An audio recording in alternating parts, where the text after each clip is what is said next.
Scared straight ahead tonight, the shock treatment program government hopes will help in the war on crime.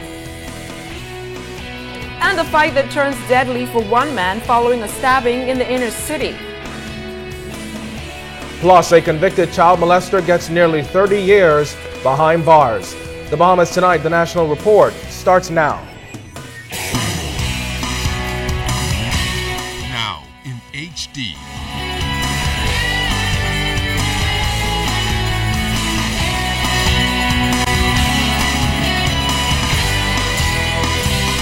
ZNS Network presents The Bahamas Tonight. This portion of the news brought to you by BTC Everyday. Good evening, everyone. I'm Kendino Knowles. And I'm LaDawn Davis. Thanks for joining us. Convicted child molester Andre Berbal learned his fate today after a judge sentenced him to a lengthy prison term. And as Fern Carey reports, the judge's aim during sentencing was to protect the society while sending a strong message of deterrence to would-be perpetrators. 51-year-old Trinidadian and divorced father of three, Andre Berbal, will have to spend the next 28 years behind prison while having unnatural sexual intercourse with one of his underage Grand Bahama male students.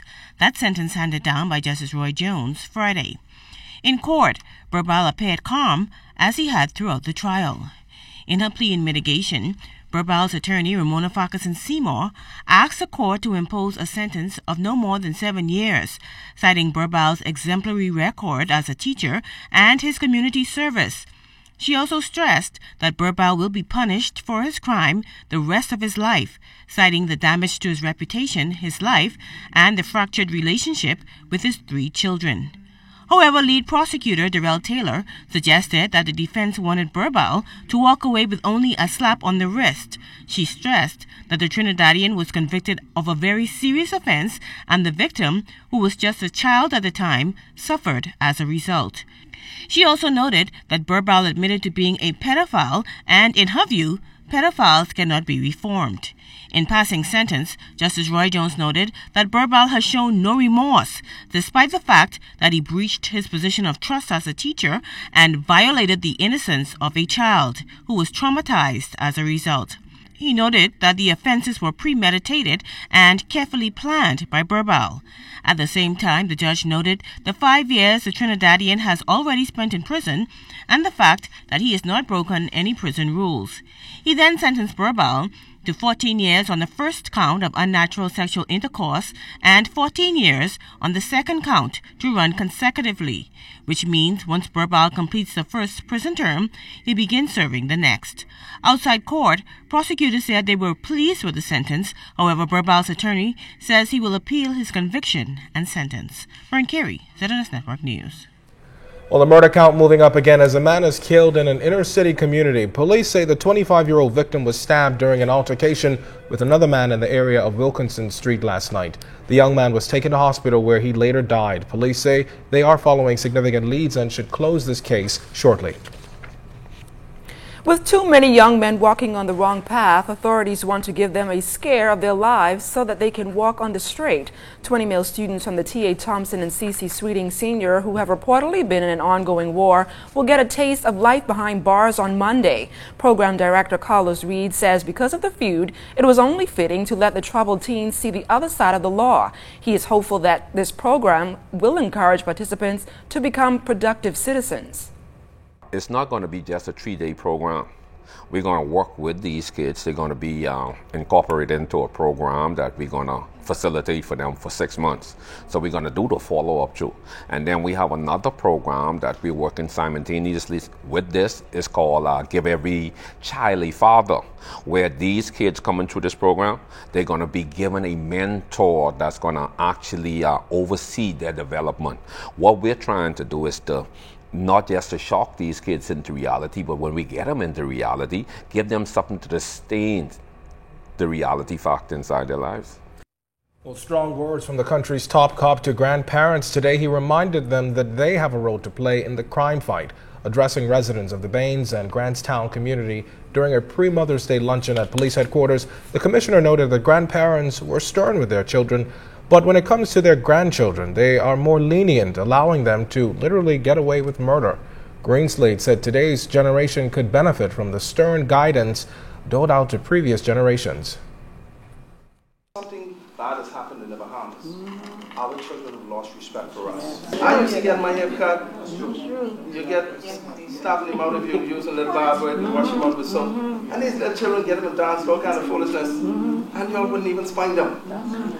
We see it. And so the wider community, I think we've become so friendly.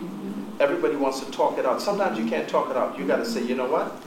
If I tell you not to put that ball into your head again, and you do it, if you do not hear, you will feel that.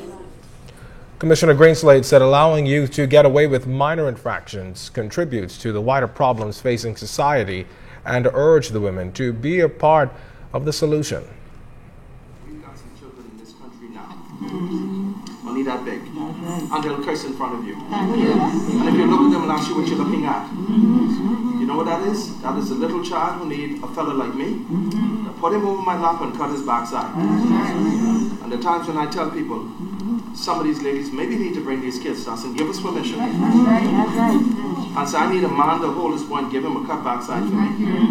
I've seen many women do it. Because if we don't, that same child who believes that he can say as he wishes and do as he wishes is going to pick up a gun and can take somebody's life. Officers were out in full force in Anglerston and Centerville this week in a renewed effort to reclaim the streets from criminals. As the fear of crime escalates, officers says it is their mission to give law-abiding citizens peace of mind. Cleopatra Murphy has more.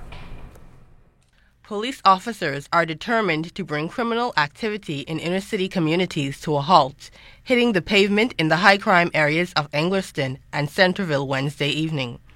Officers, with the aid of Defense Force Marines, canvassed neighborhoods and spoke with residents, all in an effort to build confidence in police.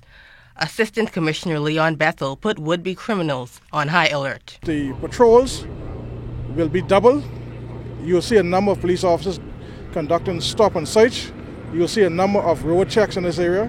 And all of the prolific offenders who believe that they can come in this area and cause harm, mischief to people, they will see something coming. He says officers are on a mission to take back the streets. We're going to be here at arm's length so that residents will be able to reach out to us and we can reach out to them. We're not going to allow this lawlessness to continue on, not in this inner city area. Assistant Commissioner Stephen Seymour says officers are taking a no-nonsense approach to tackling crime as they work to restore peace. We're going to be on these streets. We're going to go yard by yard, corner by corner. We're going to go through every nick and cranny. We're going to find the criminals, we're going to flush them out, and we're going to put them where they're supposed to be. If you can't behave, you're not going to be on the streets. I'll be serious with that. You could take that to the bank. Homestead Street resident Bertha May Archer has lived in the area for 58 years and says crime has escalated to the point where she is constantly in fear for her family. She hopes to see officers more often. Some nights you lay down, you ain't sure if you can get up because you hear pop, pop, pop, pop, pop, pop. Seeing that the police through the corner, or if they be in the area, I'll be more safer. Me and my family will be more safer, and the neighbors too. Bethel says police presence serves as a deterrent, adding that the initiative is part of an ongoing one in the areas as police amp up their efforts to stomp out crime in the areas. Cleopatra Murphy, ZNS Network News. And still to come, the city dump burns again. What the Environment Minister is saying this time. Despite many leading banks opting to downsize, there's one local banking institution that's doing just the opposite. Find out who coming up in the Bahamas tonight. This segment of the news is brought to you by Shell Quality Fuels.